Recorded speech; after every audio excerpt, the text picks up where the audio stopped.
Hey folks, this is Eric Mishi, Executive Director of SAVE, Suicide Awareness, Voices of Education, and we are having some great conversations all week this week about issues associated with suicide awareness throughout the entire month of Suicide Awareness Prevention Month and also during Suicide Awareness Prevention Week.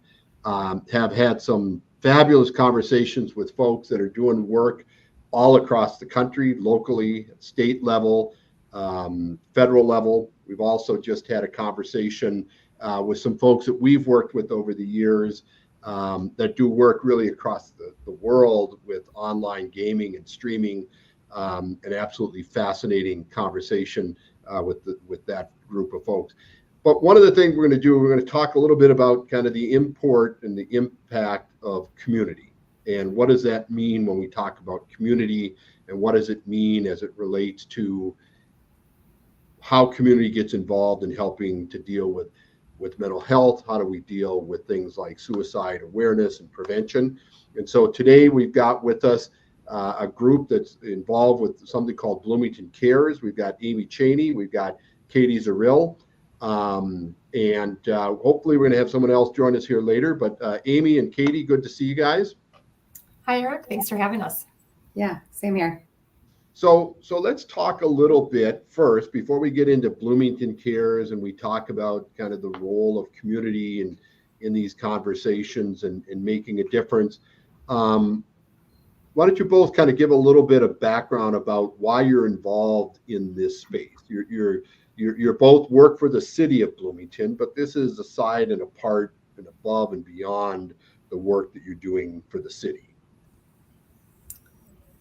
It is. I guess I'll start. I've been at the city about 18 years. I lost my son to suicide in March of 2015. And at that time, there weren't a lot of resources available in the city for employees to really feel connected and kind of understanding of each other of what we're going through, because I knew it didn't just impact me. There are others in the city that have been impacted by suicide as well. And so started out very simply with a proclamation read by the mayor at the time.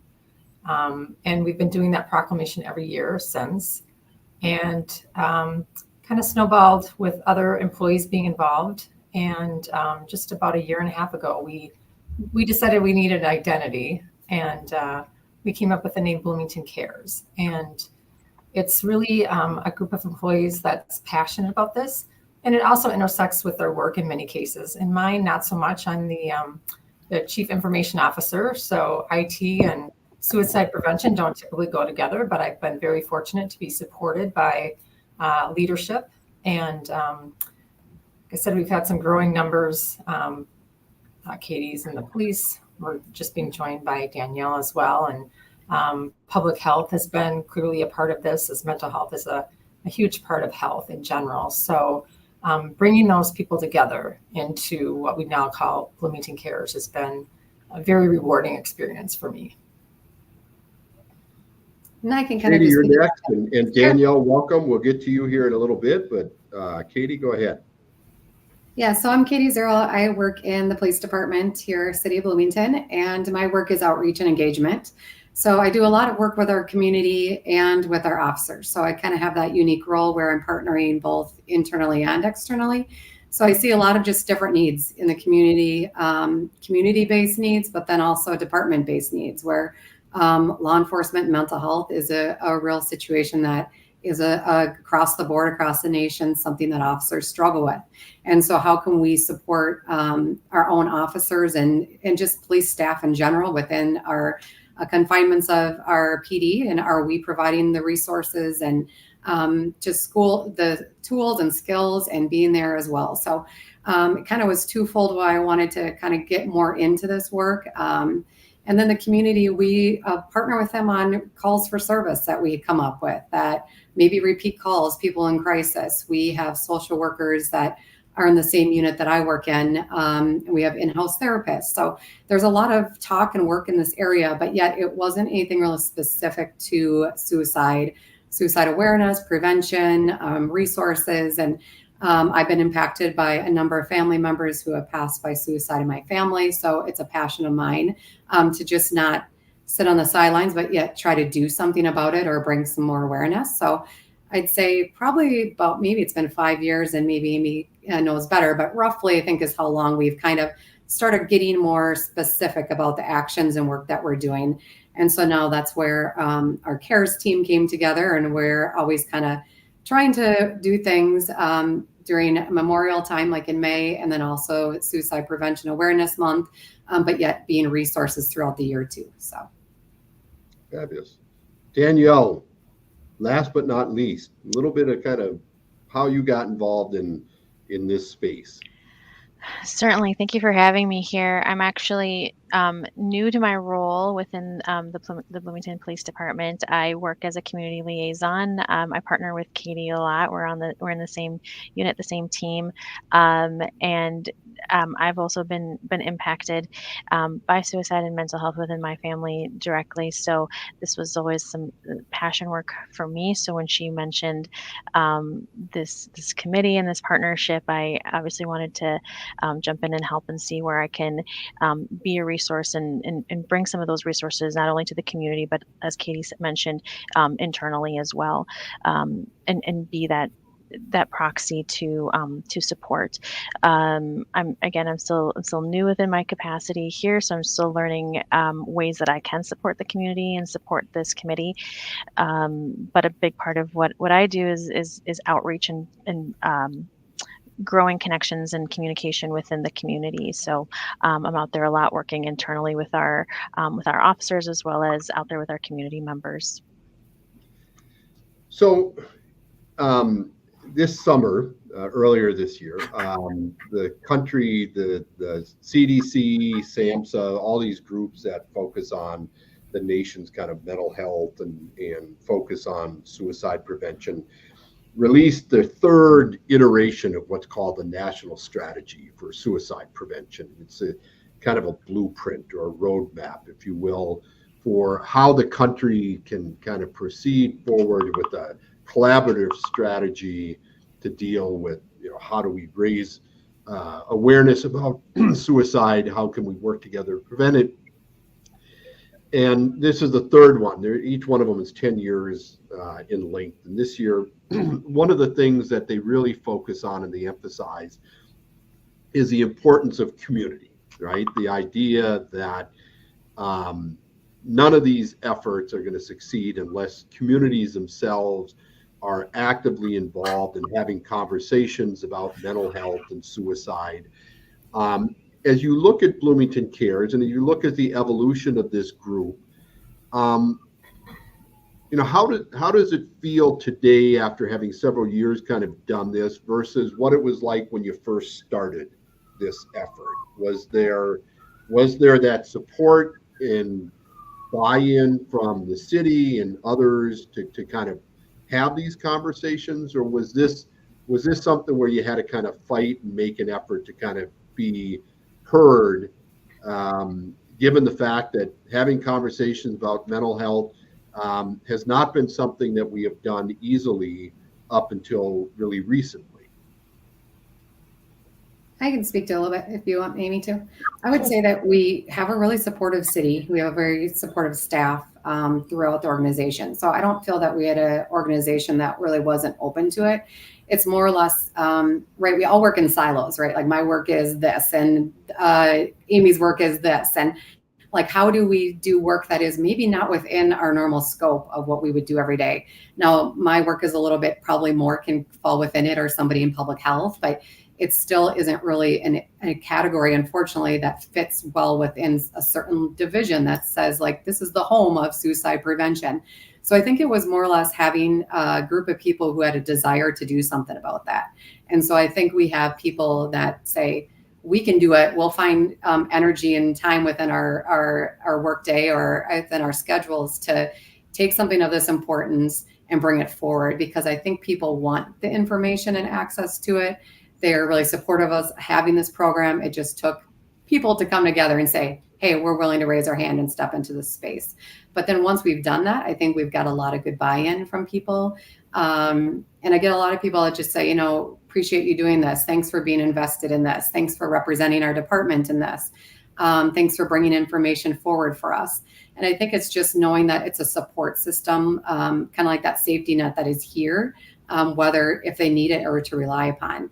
And I'll have people recently even reach out and say, I have a family member struggling. And through our partnerships that we've built along the lines, it's really been great, my time working with this group. So for example, I could point them back to SAVE and say, hey, here's an hour of training to pass on to your family to get better educated, to help your family member. So it's building my knowledge and awareness. So when somebody comes to me and shares something, I have more resources. And that's what I think our group has really kind of developed through being more collaborative about our efforts. Yeah, I agree. I would say the one thing is we really don't have a budget for this work. So that's I think been the biggest challenge, is that we kind of have to scrimp and save and do things really that we, within our lack of a budget, that we can do. So it's small things, but they're meaningful things. And Katie really brings a lot of that creativity. One year it was doing uplighting at Civic Plaza, a very inexpensive way to bring knowledge and awareness. And she does some great social media posts. Again, that's within her role. So it's easy for her to do that. If I stepped outside my role that much, I wouldn't be able to. So we're balancing that. But there is support. There's nobody saying, hey, you guys, we don't have time to do this. So right. So that's, I think, the really important thing is that there is that support, and we're making it work. I guess we're scrappy. Well, scrappy is good. So as you think about what you're trying to do and what you're trying to accomplish, and I'm assuming you want to try to get more people from the community involved with this, right? So this is something that you're looking to. So as you think about your goals and objectives and how you want to make an impact and how you want Bloomington Cares to be involved in this community and more broadly conversations about mental health and mental well-being, what are some of your goals and objectives as a group? What do you want to try to accomplish here in the short term? Do you have a vision for what you're trying to accomplish in the long term? So I guess I'll jump in. I'll jump in a little bit, Katie, and then I'll let you. But first we're focused on our employees, making sure that our employees know what resources are available and providing them with really great educational opportunities, like lunch and learns, and just information in our city newsletter and that sort of thing, just to make sure that we're connected to our employees. But as you mentioned, yes, that is one of our goals. We would like to see this broaden out into the community.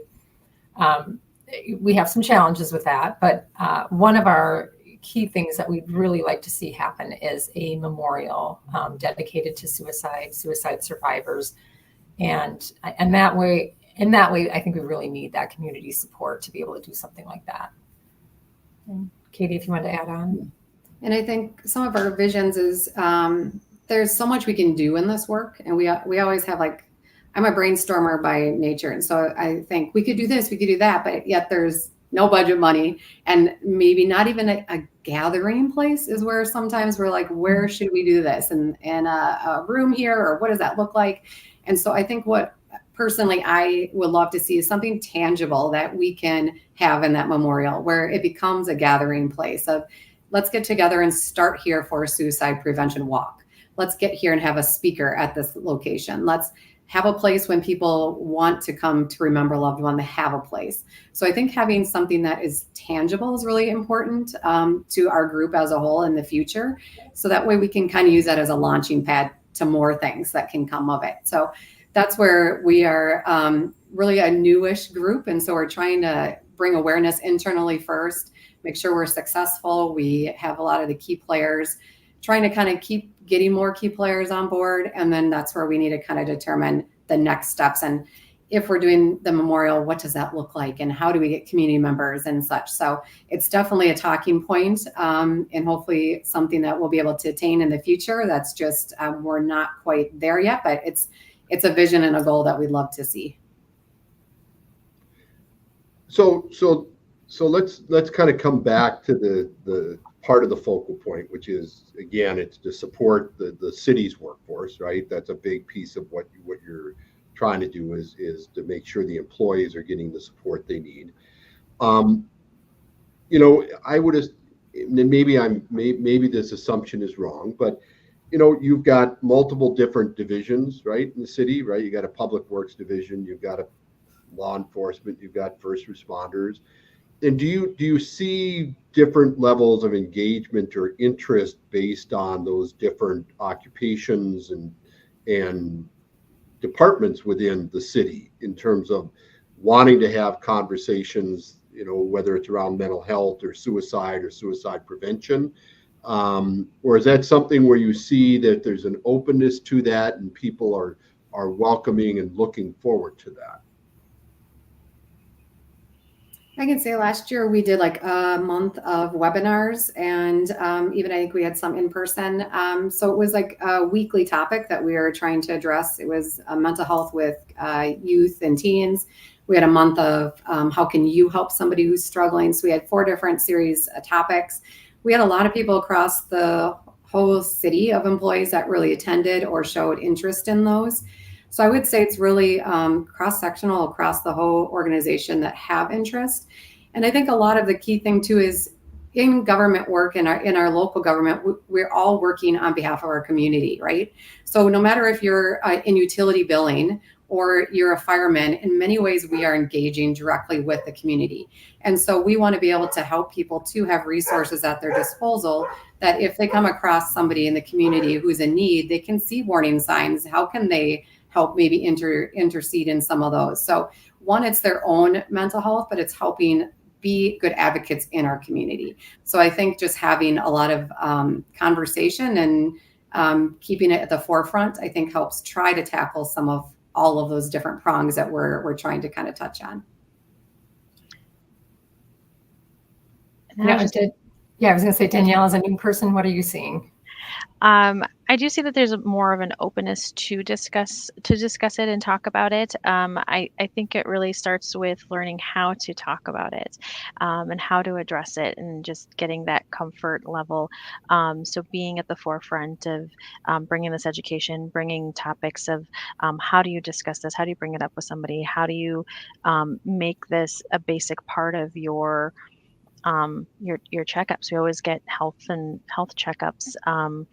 This is a part of your healthy well-being. So bringing that conversation forward. So I think just breaking down some of that stigma too of how do you actually have that conversation, and is it a lot of people think it's not appropriate to have those conversations, but there's a definite need to discuss those, and that at least I've been noticing being new here that there's a lot of openness to learn and bring that forward. And I would just add that we also have a mental health and disabilities employee resource group.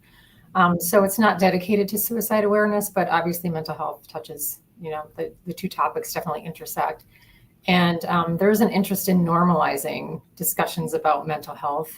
And so I think that, as Katie mentioned before, it is an intersection across the city, not just one department or division in particular, but a lot of the people that have decided to be part of that group have, either mental health or disabilities in their family, or they have one themselves. And so it's just, as Danielle mentioned, just normalizing that conversation and making sure that our employees have space for that. Well, and that part about normalizing conversation is really important. And part of the reason why I asked about, the different departments and things like that is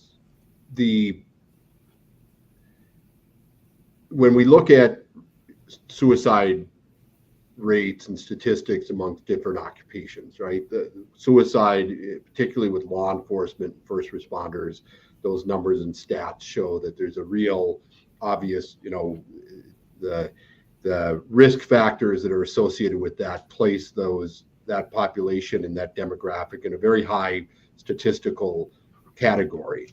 And sometimes, particularly in demographics where you've got folks that traditionally are not comfortable talking about their feelings and talking about kind of how they react to stress and pressure and trauma, that becomes really, really difficult to have these conversations. And so the notion that you're there kind of inviting people to have these conversations both as a community group, but also as fellow colleagues and peers and employees, is obviously incredibly important to what kind of this, again, coming back to this concept of community and how does community get involved in these conversations to help advance the work that all of us want to try to do to make communities healthier and safer for everybody. So as you look at the work that you're doing, are there other communities that you're aware of that are doing similar types of things that you're doing? Have they reached out to you to talk to you about what's working and for you? And I'm assuming, there's some desire and interest to kind of replicate some of the conversations and the work that you're doing. That's a good question. So far, no, we haven't really reached out to kind of our, sister cities or anything like that. I will say that a few years ago when we were reading proclamations, that was becoming just a regular thing every year around September. The director of SAVE at the time commented that they had tried to get that going in other communities and other communities had said no. So I think I'm hoping that there's a progression now, and that was, a few years ago. So hopefully there's a progression where it is becoming more broadly accepted in other communities. But I personally haven't had that contact. I don't know, Katie, have you with other police departments? Honestly, I have not either. Anything that's a real specific kind of, I guess, our work is. A lot of departments have their peer support teams, their mentorship programs, regular checkup from the neck up programs, things like that. But I haven't really heard anything else or other cities reach out or that I'm aware of either that have an actual group like such as we are that's working specifically in this realm. So as you're continuing to do your work, what are some of the messages that you want to convey both to your colleagues within the City of Bloomington, but also the general population in Bloomington? So how can they get involved with what you're doing? How can they be a part of this conversation? How can they be involved in supporting what you're doing and getting actively involved in this? I think for our colleagues inside the city, it's just making sure that you take advantage of the times that we bring content, we bring information to you, asking questions, just clicking on the link in the newsletter to see what is this all about. As far as the community goes, as Katie mentioned early on, we're still taking those baby steps about how we can actually engage the community. We've got the Bloomington briefing, we've got our website, social media. We're trying to make sure that it's fresh, a little bit new, so that's not just here it is again another year later, it's the same content. So we are trying to do that, but we started looking at how we bring the community into this into Bloomington Cares, and we sort of reached a stopping point. Part of it is the budgeting process and being recognized as a formal group, either to the council or an external group within the city. So we've got some internal work to do on that before we can just say, hey, come on in, this is how it's going to work. And I'm hoping in the next year or so that we can kind of iron out those details. And I would say it's a prime opportunity to mention that if there are people who have interest, we would love to hear from them. I think sometimes it takes hearing from people before action can happen, right? So we could say, we have 5 really great community members who have a passion and a strong interest about this. Now, what are we going to do about it? So sometimes versus say, hey, let's solve problems and then go try to find the solutions in a sense of like, how can we fill these? I think sometimes it's better if we have the problem presented. We have a group, we want to do these things. Now, how do we achieve it? So I would say certainly if there are people in the community who have an interest in this area, they want to start partnering with us, we would love to at least start gathering some of that information to know, do we have 1% or 10, or what does this even look like? So then we can kind of start taking that as we process how we go about these future steps. So certainly we encourage anybody who has interest in this area to reach out through our city. You can find my contact through the city and Amy's and Danielle's. We're all pretty available to be reached. So certainly reach out to us. And the City of Bloomington, so go on to the City of Bloomington's website. Yeah. Yep. And hopefully in the near future too, we'll have a little bit better information on the city website. That's kind of in the works too, to have a better landing page about mental health.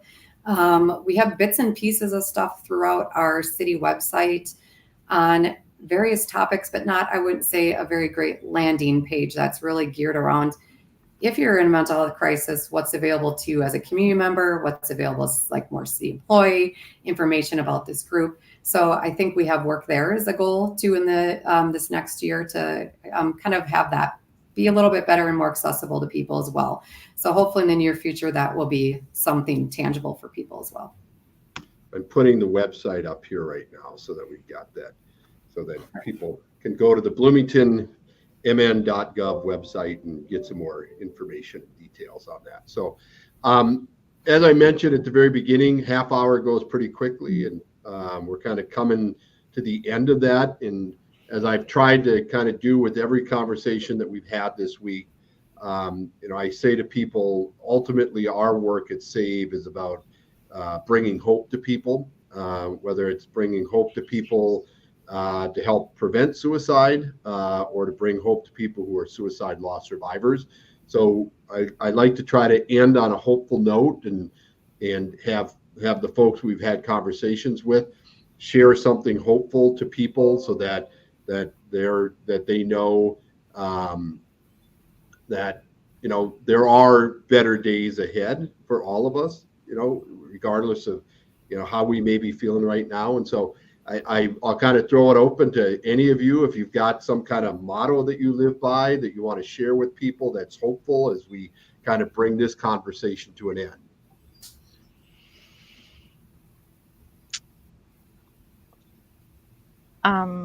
For me, I think I've shared this quote with Katie. This is kind of what helps kind of carry me, is that to grieve is to have loved. And I'm trying to use that love to carry that forward and bring out the message and do that work. And as was mentioned before, it really takes a community. And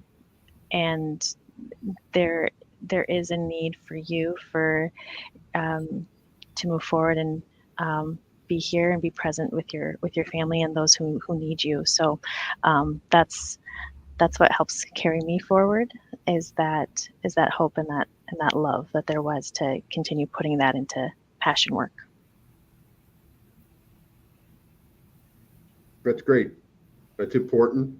Mm-hmm. Amy, Katie, anything else you want to add to that? I would just say that thinking about your loved ones, they are wrapped up in your life every day, and it's okay. It's okay to grieve, and it's okay to have fun and enjoy your life as well. So, kind of to Danielle's point, we have responsibilities. We have loved ones all around us who want to share our lives, and you have to kind of put it in perspective that our lives are worth living, and they're worth living well. We miss our loved ones every day, but just take each moment and just make sure that you're enjoying your life as much as you can. And I would just add, I guess in closing, it is, if anyone is in crisis, to reach out. That's the hardest part, right? So many people that struggle do it personally, and they do it on their own, and their help is there. And I think that's the message that's so important to get out, that this is not something that someone has to do alone. So it's that it seems so difficult and hard to just say, I'm going to dial 988 and get to the crisis line. It's 3 simple digits and you can have some hope and relief. And so sometimes it's like harboring those feelings yourself versus just reaching out and getting some relief to that pain and talking with somebody. It feels huge and big, but yet it really is a simple process, and there are people there to walk with you. So I think that's a big message that I want to leave with people, is that there are resources, and you just got to let somebody in to help you on it. Yeah, I think all 3 of you have given us some good, hopeful messages to end on. And I want to kind of make one more comment about 988. If you're in crises or you just need somebody to talk to, call or text 988 is an important resource. available 24/7, 365. It's confidential. There's folks that are trained on the other end of that call or under the other end of that chat box. But also to emphasize that if it's not you that's in crises, but there's somebody that you know, somebody that's dealing with a crisis and you're not sure what to do, don't hesitate to call or text 988. Those are resources there that can help you as you're trying to help somebody else who is in crises. And so don't hesitate to pick up that phone, to jump on your phone and send a text to 988. That's what it's there for. It's a resource that can be helpful, whether you're the one in crises or there's somebody you care about who's in crises and you need some advice and some guidance on how to help and support them. Amy, Danielle, Katie, thank you for what you do. Thank you for the support that you've given SAVE. Thank you for the leadership that you're showing in your community as we all work together to try to help protect everyone's mental health and try to help save lives by preventing suicide. Thanks for being with us today. Thank you so Thank much. you, Eric. Thank you. Have a good day. Bye. Bye.